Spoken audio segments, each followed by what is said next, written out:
धीर्धेनं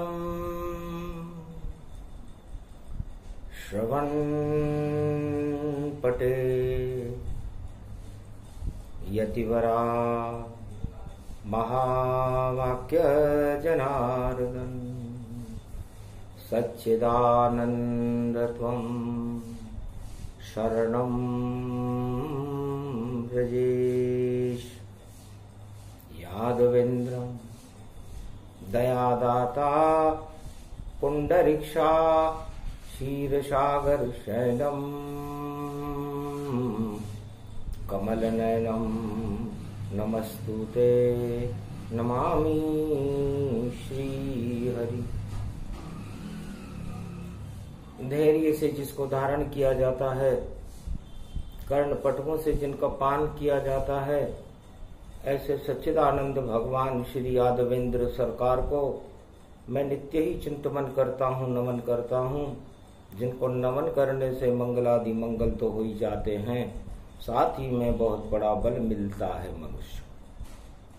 वाणी ब्रह्माणी करो वाणी परनित वास, राम कथा वर्णन करूं पूर्ण कर्मा।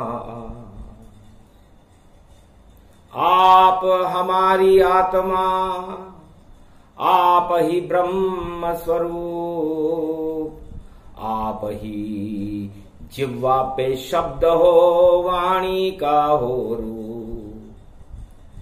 आपका मिले समर्थन हमको, तो हम भी भारत के लाल बने, और लाल बने और कमाल बने। और जिस पे आपका हाथ रहे, जब छत्र रहे जगदम्बा का, तो फिर सारी बिगड़ी बात बने। और भारत में शक्ति का और देखो होता हाथ, और चारों युगों में दानव शक्तियां, और खाती रहती मात विजयेश्वरी जगदम्बा है। और मां तन रूप दिखाए, और माया ब्रह्म दोनों मिले तो शक्ति शिव प्रगटाए। सबसे बड़ी शक्ति है तो शिव शक्ति है, ब्रह्म शक्ति है और नारायण की शक्ति है। ये तीनों शक्तियां एक त्रिशूल बन करके चारों युगों में मानवता की रक्षा करने के लिए खड़ी रहती है। चाहे सतयुग हो, चाहे त्रेता हो, चाहे द्वापर हो या कलयुग हो, तो किसका समर्थन देना है और किसका समर्थन लेना हो, तो सारे समर्थन बेकार हैं, होते बंटाढार स्वार्थ के हैं कलयुग में, और सभी समर्थन बेकार। तो कोई भी राजा या प्रजा या कोई मित्र से आप अपना समर्थन लें, तो थोड़ी देर के लिए ये समर्थन हो सकता है, लेकिन स्थायी समर्थन तो परमात्मा का होना चाहिए। बाकी राजनेताओं के अंदर और ताज की इच्छा रहती है, जब उनकी कुर्सी हिलती है तो बात समर्थन बनती है। और नकली सभी समर्थन देखो, और पल भर में हट जाए, स्वार्थ पूरे नहीं हुए तो दल बदल गति पाए, दल ही बदल जाता है आदमी का। तो ऐसा समर्थन बेकार है। आओ चले सतयुग की ओर, ईश्वर का समर्थन पाया है। और प्रहलाद ने करी भक्ति देखो, तो नारायण खुद आया है, नरसिंह बनकर आ गए नारायण भगवान। दिया समर्थन प्रहलाद को तो हिरण्याकश शमशान। सतयुग में सबसे पहला समर्थन प्रहलाद ने किसी राज ताज को प्राप्त करने के लिए नहीं, भगवान की कृपा प्राप्त करने के लिए अपनी आत्मा को प्रबल किया। और नारायण का समर्थन प्राप्त होते ही हिरण्याकश्यप का सत्ता ही समाप्त हो गई, दानवतावाद का ही समापन करा दिया उसने कि न रहेगा बांस और न बजेगी बांसुरी। तो दानवता और आसुरी शक्तियों की बांसुरी को बंद कर दिया नरसिंह भगवान ने। इसे कहते हैं समर्थन। फिर आया वहां पर ध्रुव बालक और विष्णु का समर्थन प्राप्त किया और राज ताज भी किया भारत का और ध्रुवलोक विख्यात किया। नारायण ने उसके लिए ध्रुवलोक बना दिया। आज तक संसार में ये ध्रुव और प्रहलाद सतयुग के चक्रवर्ती सम्राट हैं जिनको नारायण का समर्थन प्राप्त था। बाकी शुक्राचार्य का समर्थन राजा बलि को प्राप्त था, लेकिन वह समर्थन पाताल में चला गया। नर चाहे तो निर्फला हरि चेते तत्काल, बलि चाहे आकाश को विधि भेजे पाताल। तो दानवों के गुरु शुक्राचार्य का समर्थन पाकर भी राजा बलि इंद्रलोक का राजा नहीं, पाताल का राजा बना। और फिर चलो समर्थन रावण को भगवान शंकर ने दे डाला, सोने की लंका दे डाली और 1.25 लाख परिवार बसा डाला। पर काम नहीं आया मां समर्थन, और राम समर्थन पाए। विभीषण को जब दिया समर्थन, जब शरणागत में आए, तो लंका में एक मनुष्य था, उसका भाई था रावण का। उसने कहा मुझे न शिव जी का समर्थन चाहिए, न मेरे भाई लंकापति रावण का समर्थन चाहिए, मुझे तो राम की शरणागत चाहिए।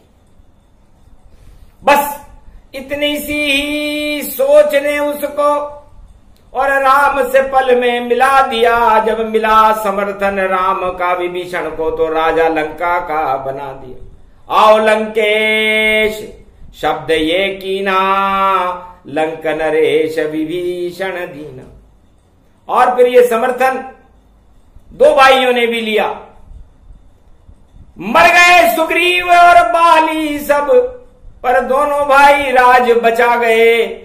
और ऐसी कला खेली उनको कि अपना राज किसी को नहीं लुटा गए, उनके पास ही रहा राज और राम वहां पर आए। और सुग्रीव को जब मिला समर्थन और बाली स्वर्ग सिधाए। जब राम जी ने हनुमान जी के आदेश से सुग्रीव को समर्थन दिया, तो बाली को स्वर्ग सिधार करना पड़ा। लेकिन बाली जाते जाते भी एक और चतुराई से काम किया और राजनीति बदनाम नहीं, और अंगद को युवराज किया। जाते जाते एक वरदान मांगा कि महाराज हम दोनों भाइयों की सत्ताएं छोटे भाई के पास रहे या बड़े भाई के पास रहे, लेकिन रहनी तो हमारे पास ही। अब आप सुग्रीव को समर्थन दे चुके हो, लेकिन युवराज मेरे बच्चे को आप अपनी गोद में बिठा लो, और इसको सुग्रीव के बाद पंपापुर का राजा, उसका समर्थन आपका प्राप्त होगा। तो आज तलक छिना नहीं पंपापुर का राज, और लंका में भी बने हुए हैं आज तलक विभीषण महाराज। फिर दिया समर्थन नरसिंह को, जो साधारण एक भक्त बना। 56 करोड़ की माया लुटी जब द्वापर युग में कृष्ण बना। फिर दिया सुदामा। आजकल के राजनेता तो भ्रष्टाचार करते हैं और रिश्वत खाते हैं और कलंक लगाते हैं और बड़े खुश रहते हैं, लेकिन भगवान कृष्ण का समर्थन देखिए कि सुदामा 3 मुट्ठी चावल लेकर के जो थे उसके पास, खरे पसीने के चावल थे जो पाप का कर गए नाश, और खा गए प्रेम से श्री कृष्ण। और आया मित्र जब खास, 2 लोकन का राज दे दिया, मिला समर्थन वास। सुदामा को 2 लोक का राज मिला। आज तक ऐसा समर्थन किसी ने किसी को दिया है। और पांडव को जब मिला समर्थन, कौरव सारे मारे जाए, और गीता ज्ञान सुना दिया उनको, धर्मराज उनको बनवाए। हतिनापुर के महाभारत में विजय हुई पांडव की जाए। ये सब किया करिश्मा देखो, श्री कृष्ण रे मुस्काए। ऐसा समर्थन मिला पांडव को, आज तलक कोई मिला न पाए। हतिनापुर की गद्दी पर भाई पांडव शोभा पा रहे आए। इस तरह पांडवों को समर्थन दिया। और कलयुग में लोकतंत्र के 11 मनु हैं, और 11 मनु रहे सवार। और आजादी के देखो भैया ये हैं 14 स्तंभ है द्वार। 14 वर्ष का वनवास राम जी को हुआ था और 14 स्तंभ कलयुग के बनाए कि भाई कलयुग में राजा एक एक साल में, 2-2 साल में, 10-10 साल में, 15-15 साल में चले जाएंगे। क्यों? क्योंकि इनकी भक्ति अस्थिर है। ये खड़े तो रहे लेकिन विश्राम भी करते रहे। तो खड़े रहे तमसा के तट पर, उन्हें मिला कलयुग का राज। और बार बार में बदले समर्थन, बार बार गिर जावे ताज। कुर्सी जिसको नहीं मिलती है, भगने लगे वही महाराज। और कलयुग में भी देखो जगत में बार बार गिरते हैं ताज। ऐसा समर्थन कोई न लेना, वरना सारी सत्ता बेकार। तानाशाही करनी पड़ती है और उन पे नियंत्रण कड़े करार। बड़े कड़े नियंत्रण होते हैं राजाओं के उनके ऊपर जो इधर उधर भागता है। क्योंकि रावण दल जब राम बने और राम भी रावण वहां बन जाए, मिल जाए उसको कुर्सी तो सब छोड़ कुर्सी इधर से जाए उधर से जाए। भग भग के सब सत्ता चिपके, सत्ता को ही काम न आए। ऐसा मिले कलयुग में समर्थन, सारे समर्थन बेकार दिखाए। इसलिए कलयुग में जो सत्ता है वो समर्थन के बल पर चलती है और वो समर्थन टिकाऊ नहीं है। उसमें राष्ट्रवाद, भगवान की कृपा ही नहीं है। जिस सत्ता के ऊपर भगवान की कृपा न हो, राम और कृष्ण की कृपा न हो और दाम की कृपा हो, रिश्वत और भ्रष्टाचार से राज ताज लिए जाते हो संसार में, तो वो सत्ताएं क्या चलेगी। निर्जीव रहे सारी सत्ता, चाहे लाख समर्थन तुम ले लो। और जितनी शक्ति तुम्हारी है उतना राजनीति में तुम खेलो। और कष्ट इतने आएंगे तुम्हारे पर और प्रजा कष्ट तुम भी झेलो। ऐसे मतदान से बनाया राजा, अब सारे दुख तुम भी झेलो। तो भगवान शंकर वाणी में फरमाते हैं कि समर्थन हर मनुष्य को भगवान का लेना चाहिए और भगवान के प्रति अपनी आस्था का समर्थन देना चाहिए। बाकी सब राजा ताजा और आपका परिवार, आपके मित्र और संसार की सभी वस्तुएं बेकार हैं यदि आपने उनका समर्थन लेने के सोचा। तुलसी अपने दुख को परघर कहिए न जाए। तुलसीदास जी ने रामचरितमानस में लिखा कि अपने दुख को किसी राजा को, किसी मित्र को, भाई को, पत्नी को, परिवार को सुनाना ही नहीं चाहिए, वरना आपकी हंसी होगी।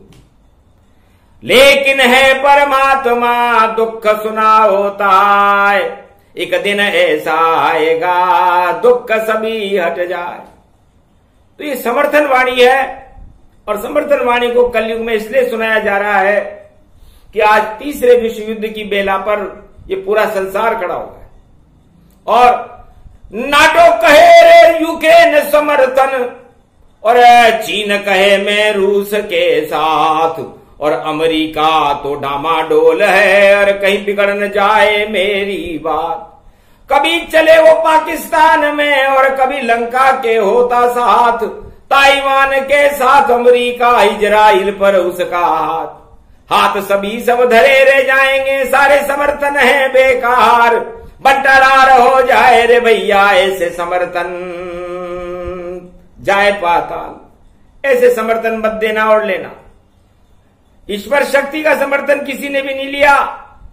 ये तीनों महाशक्तियां खड़ी की खड़ी रह गई। जिनपिंग, पुतिन, बाइडेन सब अपनी डींग लगाते हैं और अपना कैसा रहा समर्थन हमें पता नहीं पाते हैं।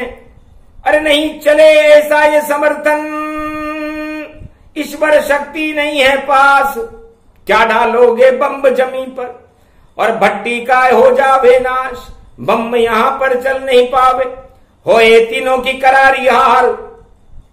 और ऐसा आर्थिक संकट आवे, पड़ेगी पड़ेगी तुम पर मार। इस आर्थिक संकट में चक्री में पिस जाओगे, बम धरे रह जाएंगे। बम से बड़ी भूख होती है और जब प्रजा भूख के लिए चिल्लाती है तो लंका का हाल देख लो, सारा ताज ही बिखर गया। और पड़ोसी का देख लो हाल पाकिस्तान का, और देखो बाज वहां झपट गया। मरा मरा इमरान मरा है, मरा मरा हो गया वहां, अधमरा रूप तन व्यापक है, और देखो भारत से डरा डरा। ये भारत देश भगवान का है, यहां पर शक्तियां सब खड़ी हुई, और समर्थन कोई लेता नहीं ईश्वर का, सब राजा के चरणों में पड़ी हुई। राजा को भी भगवान की चरण में जाना पड़ेगा। जाओ बद्रीनाथ में या केदारनाथ में जाओ, और उनका आशीर्वाद लेकर के अपना राज्य चलाओ, या जाओ काशीपति के दर और वहां अभिषेक कराओ। जब तक नहीं मिलेगा समर्थन तब तक राज नहीं कर पाओ। तो कोई सा भी राजा हो भारत में, उन्हें बड़ी शक्तियों का, ईश्वर शक्ति का समर्थन ले लेना चाहिए, और बाकी जितने भी दल उनको समर्थन देंगे वो धरे रहेंगे। भाग जाएंगे समय पर और उड़ जाएगी चील, और ताज में ठोकने वाले ये समर्थन की कील। ये कील ठोकने आते हैं आपके यहां, और वो कील जब ठुकती है तो वो कुर्सी कमजोर रहती है, और वो वहीं से टूटती है जहां वो कील ठुकती है। इसलिए भागम भाग मच रही रे भारी, और पाश्चात्य देश में युद्ध की तैयारी, और ताज पे कील ठोकने आवे, वही समर्थन नकली पावे। सारे समर्थन नकली है और सारे राजा बेकार, गर नहीं इनके पास समर्थन ईश्वर का, तो डूबे नाव हजारों नावें डूब जाती है जिनके पास ईश्वर का समर्थन नहीं होता। इसे समर्थन ईश्वर का होना चाहिए, परमात्मा का होना चाहिए। और ये हनुमान जी ने राम जी के चरणों में दबाते हुए, चापन करते हुए कहा कि महाराज समर्थन मुझको भी श्री रामचंद्र देना होगा, चारों युग में अपने चरणों में, और मुझको साथ रखना होगा।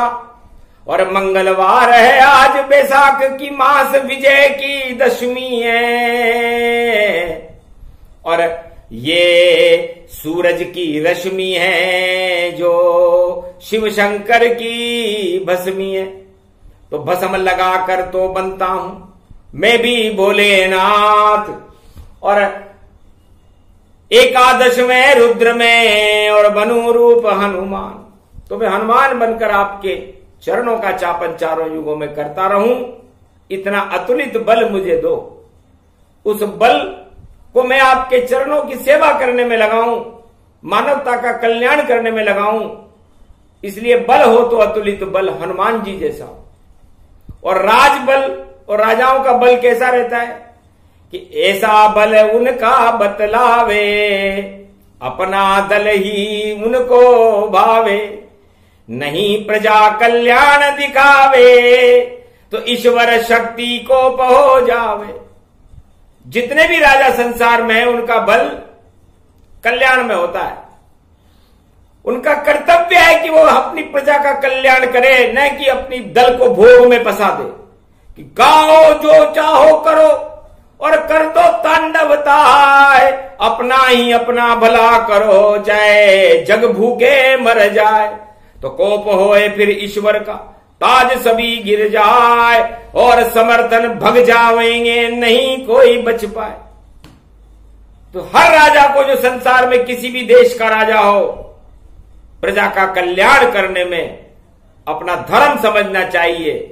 उसका सबसे बड़ा धर्म है कि समस्त किसी भी जाति और धर्म का व्यक्ति हो, चाहे वो अमीर हो या गरीब हो, सबका कल्याण करे, सबको अपने गले से लगाए, न कि उनमें विभाजन पैदा करे, तू छोटा और मैं बड़ा। तो वो राजा कर्तव्य विमुख हो जाता है और सत्ता विहीन हो जाता है, और समर्थन भी हट जाता है। इससे समर्थन वाणी जब आती है, जब घोर घमंड लहराता है, और ईश्वर की जब कृपा न हो तो ताज वहां गिर जाता है। तो बैसाख मास की दशमी में, और देखो शक्ति प्रगटाई है, और हनुमान की शक्ति देखो, रूप समर्थन आई है। तो समर्थन हर आत्मा को परमात्मा से लेना चाहिए, और परमात्मा की कृपा का हाथ जिन आत्माओं पर हो जाता है, जिन राजाओं पर हो जाता है, जिस देश पर हो जाता है, उसका कोई बाल भी बांका नहीं कर सकता। ये वेद प्रमाण हमने चारों युगों के बारे में बताया, सतयुग से कलयुग तक बताया, राजाओं को भी ज्ञान दिया, प्रजाओं को भी ज्ञान दिया। अब उस ज्ञान को उपयोग में न लें और खाली सुनकर कथा को बैठ जाएं तो फिर कल्याण कैसे हो? भगवान राम जी को भी प्रजा का कल्याण करने के लिए, अयोध्या का कल्याण करने के लिए 14 वर्ष का वनवास लेना पड़ा था, वरना भगवान को क्या जरूरत है वनवास लेने की। लेकिन जाकर देखा भक्तों को संत समागम ताय, शबरी से वह जा मिले जो एक भिलनी थी भाई। वो झूठा वेर खा लिया, जटायु से मिली दाह संस्कार कर दिया, सुग्रीव से मिले राजा बना दिया, कौल किरात भील बनवासियों से मिले, केवट से मिले, केवट प्रसन्न हो गया, उनके चरणों को चापन करने का सौभाग्य मिला उसे। इसलिए भगवान की कलाओं में भी कई कला होती है, तो राजनीति की सबसे बड़ी कला है कि प्रजा के कल्याण के लिए वनवास में भी जाना पड़े तो जाकर के प्रजा का कल्याण करे, ईश्वर की तपस्या करे, अपनी पूरी जिंदगी अपनी प्रजा और अपने भारत देश के लिए लगा दे। वो राजा हमेशा अमर रहता है, उसकी नीतियां अमर रहती है। इसलिए नीतियां राजा भगवान राम और कृष्ण की क्यों अमर रही, बाकी और इतने राजा हो गए, अरबों राजा हो गए, उनकी क्यों नहीं रही? क्योंकि उन्होंने अपने परिवार, अपने दल और अपनी सुविधाओं को भोगने में वो अपनी नीतियां बनाई। तो त्यागो ऐसी नीतियां, छोड़ो ऐसा साथ, और हाथ पकड़ लो श्री कृष्ण का तो बन जाएगी बात।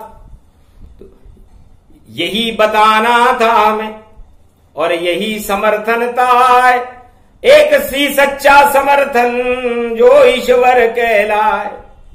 तो ईश्वर से बड़ा कोई समर्थन नहीं, ईश्वर से बड़ा कोई दर्शन नहीं, ईश्वर से बड़ी कोई प्रसन्नता नहीं, ईश्वर से बड़ा कोई आनंद नहीं, ईश्वर से बड़ा कोई परमानंद नहीं। तो बताओ, ईश्वर को आपने कभी भोगा?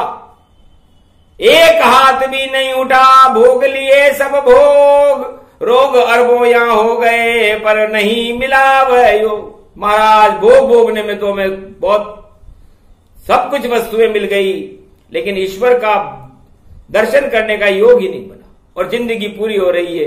अब हमारे लिए क्या आज्ञा है? जाओ नरक के लोक में और जन्मों ले वो 1000 लाख 84 योनिया और जीवन है ये बेकार। तो आप राजा बनो या किसान बनो या मजदूर बनो या कुछ भी उद्योगपति बनो, यदि आपने अपनी आत्मा का योग परमात्मा से नहीं लगाया, उनका समर्थन प्राप्त नहीं किया और फालतू की राजनीति में उलझे रहे या ताज नीति में उलझे रहे या धन नीति में उलझे रहे या परिवार नीति में उलझे रहे या किसी का कल्याण करना ही नहीं चाहा, आपने अपना ही कल्याण देखा, तो आपका पतन निश्चित है। चाहे वो कितना भी बड़ा धर्म राजा क्यों ना हो, चाहे वो कितना भी बड़ा उद्योगपति क्यों ना हो, चाहे वो कितना भी राष्ट्रभक्त क्यों ना हो, लेकिन उसने सब कुछ अपने लिए किया। इसलिए अपने सुख को त्याग कर और करो प्रजा कल्याण, परहित में कल्याण करो तो मिल जावे भगवान। परहित सरिस धर्म नहीं भाई, पर पीड़ा सम नहीं अदमाई। छोटा सा ही प्रसंग था और समर्थनताय, 4 वेद की वाणी को सूक्ष्म दिया सुनाए। ये प्रसंग जो भी सुने मिले समर्थनताय, उन पर ईश्वर की कृपा हो तो अष्ट सिद्धि नवनिधि मिल जाए। तो जो इस प्रसंग को सुनते हैं, सुनाते हैं, कथा छोटी है, सूक्ष्म है, तो सम स का मतलब सत्य से है, म का मतलब सारे मद हट जाते हैं, और थन का मतलब होता है कि आप समर्थन, सारे अर्थ और मनोकामनाएं आपकी पूरी हो जाती हैं। ये 4 शब्द और 4 वेद और 4 युगों की वाणी, सुन लो भारत और जगत के, सुन लो सारे प्राणी और अपना लो इस बात को।